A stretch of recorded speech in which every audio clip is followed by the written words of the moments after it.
اللہ اکبر، جس کی والدہ حضرت خدیجۃ الکبریٰ سلام اللہ علیہا یہ ملکۃ العرب کہلاتی ہیں۔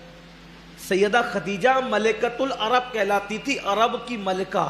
اور آپ سن چکے ہوں گے کسی تقریر کے اندر کہ سب سے زیادہ پورے مکے میں اگر کسی کے پاس دولت تھی تو وہ سیدہ خدیجۃ الکبریٰ کے پاس تھی، بہت مالدار تھیں۔ ایک مرتبہ حضور صلی اللہ علیہ وسلم کی خدمت میں یہ سالن لے کر کے آ رہی تھی۔ اب توجہ کریں سیدہ فاطمہ کی امی کی شان کیا ہے۔ ایک مرتبہ یہ سالن حضور دسترخوان پہ بیٹھے تھے، یہ سالن لے کر حضور کی بارگاہ میں آ رہی تھی، یہ سالن لا رہی تھی۔ ظاہر سی بات ہے حضور کا اپنا گھر تھا، اس گھر میں جہاں کھانا پکتا تھا وہاں سے یہ سالن لے کر کے چلی تو حضور کی نظریں ان پر ہی تھی۔ اب چونکہ حضرت خدیجۃ الکبریٰ سے حضور کو اتنا پیار تھا کہ جب تک حضرت خدیجہ حیات رہی اس وقت تو اللہ کے رسول صلی اللہ علیہ وسلم نے دوسرا نکاح نہیں فرمایا۔ دوسرا نکاح تو دور کی بات ہے، دوسرے نکاح کا کبھی تذکرہ بھی نہیں ہوا، دوسرے نکاح کا کبھی ذکر بھی نہیں نکلا۔ حضور کو اتنا پیار تھا حضرت خدیجۃ الکبریٰ سے، تو حضور علیہ السلام کی نگاہ کرم سیدہ خدیجہ پر تھی۔ یہ جلدی سے چاہتی تھی کہ دسترخوان پہ سالن کا پیالہ رکھ دے۔ جلدی آنے کے لیے ان کا پیر پھسل گیا، پیر پھسل گیا۔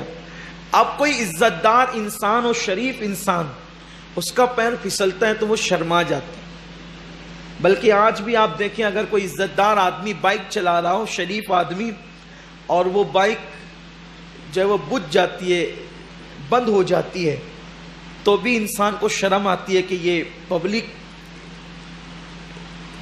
یہاں پر موجود ہے اور یہاں میری بائک کیسے بند ہو گئی، شرم آتی ہے۔ شریف لوگوں کی بات کرتا ہوں، بے حیا لوگوں کو تو سب ہضم ہوتا ہے، بات تو شرافت کی ہے۔ یہ اندر سے ایک فیلنگ ہے شرافت کی۔ جب آدمی شرافت کی اعلیٰ منزلوں پہ فائز ہوتا ہے تو وہ بہت حساس طبیعت رکھتا ہے۔ حضور علیہ الصلوۃ والتسلیم نے لوگوں کے سامنے پوری زندگی میں کبھی ناک نہیں چھنکی، پوری زندگی میں حضور علیہ السلام نے لوگوں کے سامنے کبھی ناک نہیں چھنکی۔ یہ شرافت تھی، حضور کی حیات تھی۔ کبھی لوگوں کے سامنے حضور نے پیر لمبے نہیں کیے، یہ حضور کی حیات تھی، حضور کی شرافت تھی۔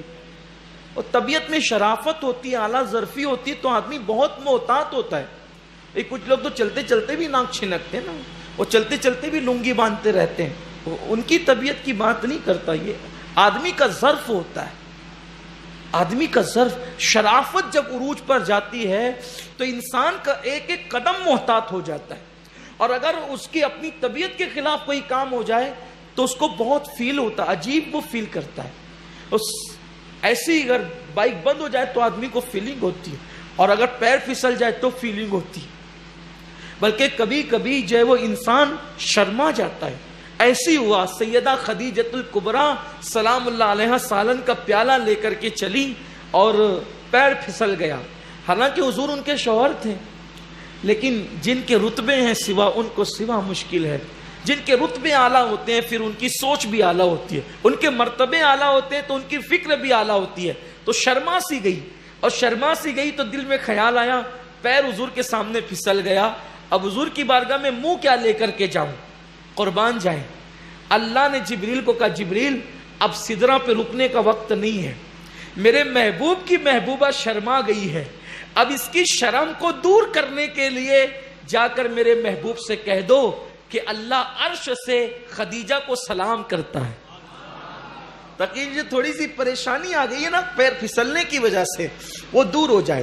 قربان جائیں، ادھر حضرت خدیجہ سالن کا پیالہ لے کر کے پہنچی کہ حضور سے کیسے وہ بات کہوں کہ پیر پھسل گیا۔ حضور کہتے ہیں مبارک ہو جبریل آئے ہیں اور اللہ کا سلام آپ کے لیے لے کر کے آئے۔ دیکھیے جس کی ماں کو خدا عرش سے سلام بھیجے اسی کو فاطمۃ الزہرا کہتے۔ اشہد ان محمد رسول